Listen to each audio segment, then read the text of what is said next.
Je m'appelle Carole Dulon, je suis chercheur à Intel, je suis à Intel depuis 16 ans. Gervais Restaurant, authentique French cuisine in Silicon Valley. Je suis rentrée 2 ans à Bulle. J'avais un de mes profs à l'ISEP était architecte et je l'ai suivi à Bulle. Ensuite, je suis rentrée brièvement chez Matra au moment où ils ont fait une computer division et le projet nous a amenés ici, dans la vallée, et j'y suis restée. Et donc là, j'ai fait une start-up pendant un peu plus de 3 ans. Et puis ensuite, je suis rentrée chez Intel. Donc c'était Evans & Sutherland avait créé une computer division pour faire un supercomputer. Et donc le projet à Bulle que j'avais fait était le projet ISIS, qui était un supercomputer français. Donc c'était quelque chose qui m'intéressait beaucoup. Et donc j'ai fait partie d'une équipe de Français fondateurs de la supercomputer division de Evans & Sutherland. Au début des années... à la fin des années 80, quand il y avait dans la vallée énormément de gens qui regardaient ce problème de comment on pouvait utiliser la CMOS pour faire les machines de génération suivante et non pas utiliser l'ECL qui était très cher. Et alors maintenant, chez Intel, qu'est-ce que vous faites ? Chez Intel, je suis toujours architecte et depuis quelques années, je fais de la recherche sur les applications futures. Et quel genre de processeur il faut designer pour que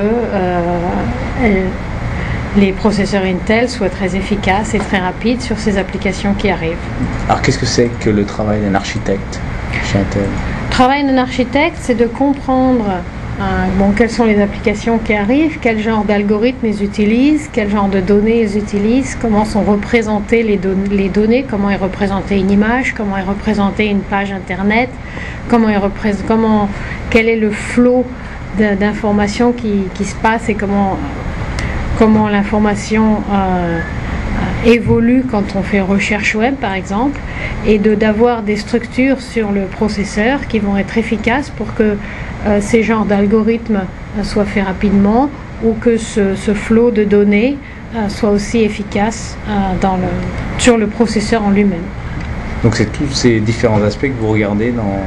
Voilà, donc c'est une recherche globale où il faut comprendre à partir de l'application comment on va jusqu'à l'architecture.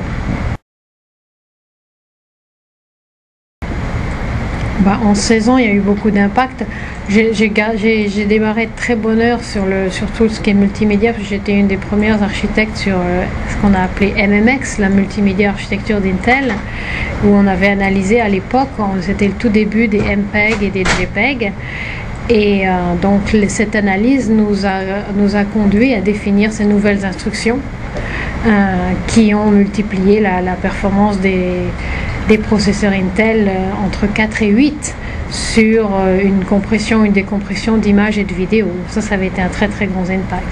Et en ce moment, on essaye de refaire la même chose avec la génération suivante d'applications multimédia comme de recherche d'images ou d'indexage automatique de vidéos.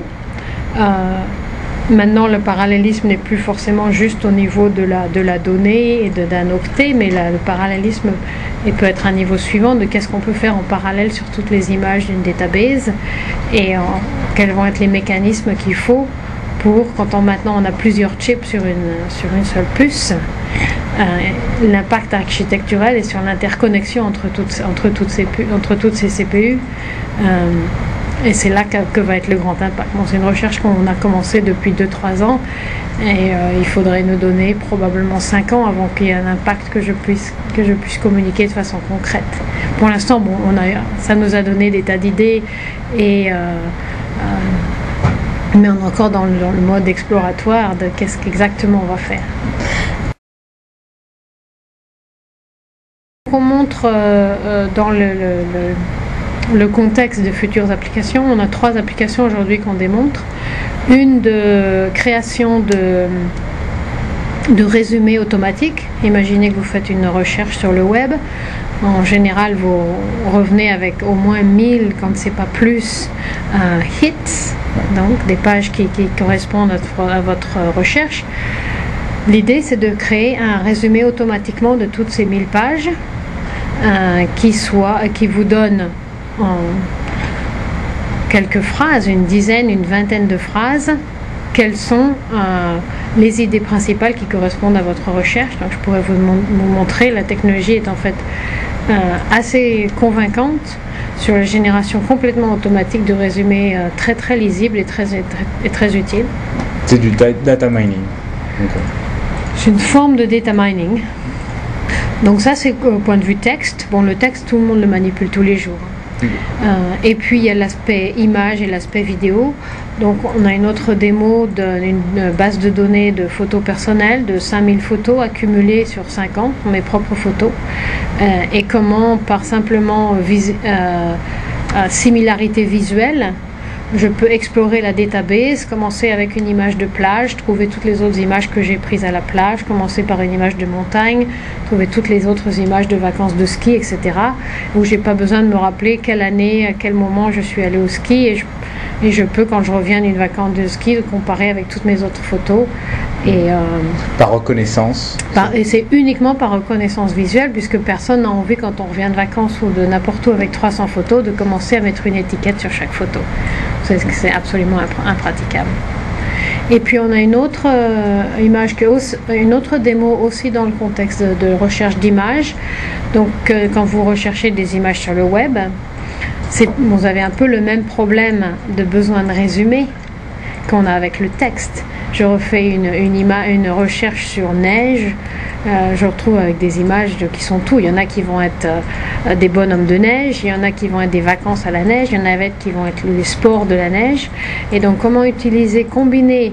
Bon, sur le web, on a une information textuelle, parce qu'on a un peu de texte près de l'image, on a le nom de la file, donc il y a un petit peu de texte. Donc comment combiner l'information textuelle qui est là avec une analyse de l'image pour créer des catégories. Et maintenant, vous avez le résumé d'une recherche photo, c'est de dire, bon, est-ce que vous voulez de la neige en forme de bonhomme de neige? Est-ce que vous voulez de la neige en forme de station de ski? Est-ce que vous voulez de la neige en forme de randonnée en neige, de sport de neige, etc. Et maintenant, vous pouvez aller cliquer sur une catégorie et voir les photos que vous cherchiez vraiment. Le rôle de notre groupe, c'est de faire des prototypes en prenant toutes les technologies qui émergent de différentes universités, de faire ce qu'on appelle des proof of concept, de montrer que ces technologies sont mûres, que les gens qui font des softwares, qui font des applications vont les utiliser. Il faut qu'on les analyse, il faut qu'on les comprenne avant même que ces applications existent, de façon à pouvoir faire que nos architectures vont les tourner de façon efficace.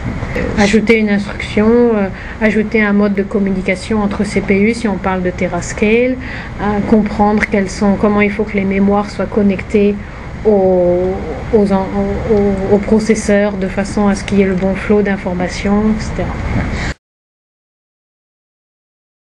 Donc Terascale, aujourd'hui les processeurs tournent environ à 3 GHz, donc on en est à gigascale si on veut. Donc point de vue aujourd'hui on a des gigabytes de mémoire, on a des gigahertz sur les processeurs.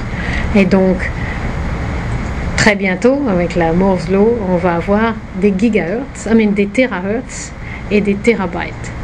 Et donc la question c'est qu'est-ce qu'on en fait?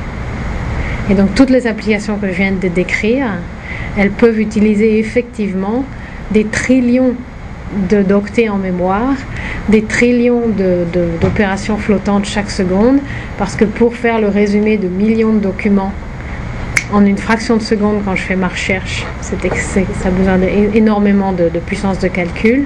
Même chose pour faire l'analyse de toutes ces photos qui sont revenues quand j'ai dit neige sur le web, ou de mes 5000, 10 000, 20 000 photos que je vais accumuler sur les 10 années qui viennent. Si je veux avoir une recherche de concepts et d'objets assez sophistiqués, il me faut une puissance de calcul extraordinaire. Quand je dis terahertz, c'est pas forcément des terahertz, c'est l'équivalent des terahertz. Je pense qu'effectivement, moi je suis pas une spécialiste des circuits, mais les gens de circuit vous ont bien convaincu, ils ont raison que les terahertz ils sont pas pour demain, mais on peut avoir l'équivalent grâce à, au lieu de mettre juste une seule CPU sur un chip, effectivement, il va arriver un moment où on pourra en mettre 1000. Et et même si elles sont chacune à l'équivalent d'un gigahertz, on aura l'équivalent d'un terahertz. Et donc au point de vue de l'algorithme, au point de l'application, bon, bah, si on avait 1000 fois plus de puissance de calcul qu'aujourd'hui, qu'est-ce qu'on en ferait? Toute mon équipe de recherche, c'est ça la question qu'on essaye de répondre, surtout du côté de l'utilisation personnelle. Parce que bon, il y a beaucoup d'applications business, c'est assez facile de voir que bon, bah, ça vient, les bases de données sont de plus en plus grandes, les problèmes de plus en plus complexes, etc. Du point de vue personnel, il y a beaucoup de gens qui peuvent se demander au premier abord, mais qu'est-ce que je vais faire avec 1000 CPU à la maison? Mais en fait, quand on commence à réfléchir, bon, bah, tout le monde fait des recherches web tous les jours à la maison. Tout le monde accumule des photos, accumule des vidéos qui en fait représentent des millions, des trillions d'octets qui s'accumulent. Pourquoi c'est important de se poser cette question? S'il n'y a pas de motivation à avoir une machine plus puissante, pourquoi est-ce que vous en achèteriez une autre? Si vous achetez plus de machines, c'est la mort chez les semi-conducteurs. Et donc, toutes les motivations qu'on a vues sur les 20 années précédentes sont venues de nouvelles applications qui a donné à l'utilisateur une nouvelle dimension dans l'utilisation de l'information ou d'accès à l'information.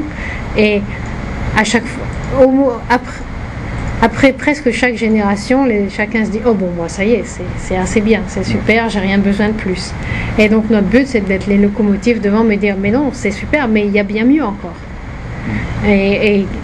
Et oui, vous avez acheté une nouvelle machine tous les 2 ans ou tous les 3 ans, et ben vous êtes encore là. Vous êtes encore sur ce genre de budget pour beaucoup d'années à venir. Bien. On essaie plutôt de comprendre quelles sont les technologies qui arrivent, qui vont créer des nouvelles applications qui sont tellement intéressantes que tout le monde aura envie de les avoir. De la même façon qu'aujourd'hui, personne ne veut avoir juste un modem à 24 kilobits parce que personne ne peut faire une recherche de n'importe quoi sur le web sur ça.